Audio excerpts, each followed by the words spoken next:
अस्सलाम वालेकुम वरहमतुल्लाहि वबरकातुहू। एक इलेक्शन हारे है, सिर्फ हौसले अल्हम्दुलिल्लाह उतने ही बुलंद हैं।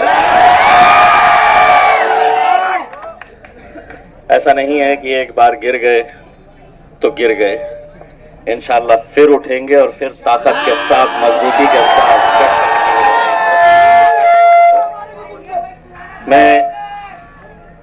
मैं जब उस इलेक्शन सेंटर के बाहर निकल रहा था, बहुत सारे नौजवान जो सुबह से थे, जो काउंटिंग एजेंट बनकर वहां पर गए थे, उनके चेहरे देखकर मुझे भी ये लग रहा था कि ये क्या हो गया है करके, क्योंकि बड़ी उम्मीदें थी और यकीनन इस वजह से कि हमने बहुत शिद्दत के साथ मेहनत की थी। कितनी हमारी माएं, बहनें, बुजुर्ग जो सिर्फ औरंगाबाद से ताल्लुक रखने वाले, सिर्फ उनके बारे में बात नहीं कर रहा हूं, बल्कि हिंदुस्तान के ऐसे ऐसे शहरों से मुझे फोन आता था और वो यही कहते थे कि बेटा हम आपके जीत के लिए दुआ कर रहे हैं करके। आज हज के लिए जितने भी हाजी लोग गए हैं, हर कोई उनको विदा करते वक्त यही कह रहा था कि इम्तियाज भाई के लिए दुआ करिएगा। वहां से कितने सारे लोगों ने हरम शरीफ, काबे पर जैसी ही नजर पड़ी तो ये हमारा यकीन है कि अल्लाह वो दुआ सुनता है। बहुत सारे लोगों ने दुआएं की, लेकिन जो भी नतीजा आया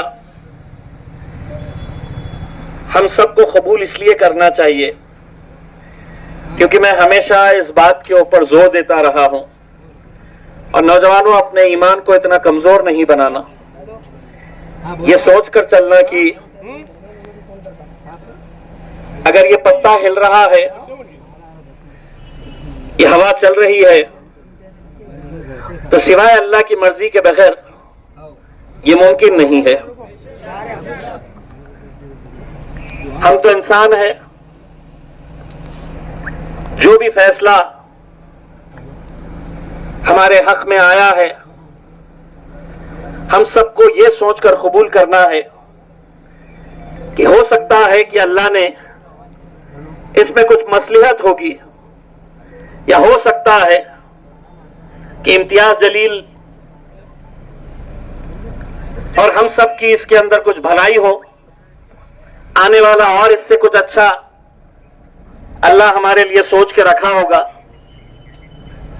तो ये यकीन के साथ हमने हमारी इस शिकस्त को कबूल करना चाहिए।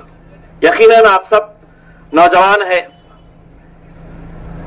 मेरी ताकत है, मेरे दिल की धड़कन है। कितने ऐसे होंगे जो मुझे आज से 10 साल पहले कभी देखे नहीं होंगे, कभी मिले नहीं होंगे। मैं पत्रकार था, एक बहुत अच्छे टेलीविजन चैनल के अंदर काम करता था। बहुत आलीशान था कि क्या वजह है कि मेरे शहर में कभी रफीक ज़करिया साहब, कभी काजी सलीम साहब, कभी अमानुल्लाह मोतीवाला साहब ये जीत कर आते थे। लेकिन ऐसा क्या हो गया उन 40 सालों के अंदर कि हमने अपनी क़यादत को पूरी तरीके से खत्म कर दिया। उसकी अगर जिंदा मिसाल अगर देखना है तो मेरा ये इलेक्शन 2024 का आप गौर करिए, आप देखिए तो आपको खुद समझ में आएगा कि हमारी क़यादत किसी गैर की वजह से खत्म नहीं हुई है। हमारी क़यादत हमारे ही लोगों की वजह से खत्म हुई है। 7 ऐसे स्टेट्स है, महाराष्ट्र, गुजरात, कर्नाटका, राजस्थान, उत्तराखंड, झारखंड, गोवा, दिल्ली, जहां पर एक भी मुस्लिम एमपी नहीं है, एक भी नहीं। ये तो आप लोगों को मैं सलाम करता हूं कि आपके इस जज्बे ने, आपकी इस ताकत ने हिंदुस्तान में एक पैगाम भेजा था, और वो पैगाम ये था कि हम कब तक ऐरे गैरों की चौखटों पर बैठे रहेंगे, कब तक हम कुर्सियां बिछाने का, शतरंजियां बिछाने का काम करते रहेंगे। हम क्यों नहीं कोशिश करेंगे, हम क्यों अपनी क़यादत को खड़े नहीं करेंगे। 2014 के अंदर जब मैं आया, बहुत सारे लोग मुझे देखने के लिए आते थे कि ये कौन प्राणी आया है पूना से जो कहता है कि मैं एमएलए बनूंगा। कई सारे लोग मुझ पर इल्जाम लगाते थे, उंगलियां उठाते थे और कहते थे कि ये कुछ सेटिंग का मामला है। इतने सालों तक यहां से कौन जीत कर आता था, आप किसको वोट देते आते थे। आपको एक बात समझ में आई कि आपका वोट जाता था कहीं और, जीत कर आता था कोई और। नतीजा यह हुआ कि जब हम खड़े रहे और आपने पूरी ताकत लगाई, तो 2014 के अंदर आपने अपना एक एमएलए तैयार किया।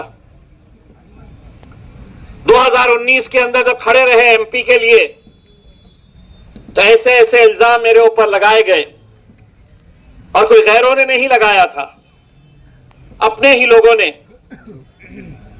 इस हद तक भी चले गए थे कि इम्तियाज जलील खादियानी है, यहां तक इल्जाम मैंने बर्दाश्त किया था। लेकिन मैंने कहा था कि कितने भी इल्जाम मेरे ऊपर आए, कितने भी पत्थर मेरे ऊपर फेंके, मैं एक कोशिश करके देखूंगा।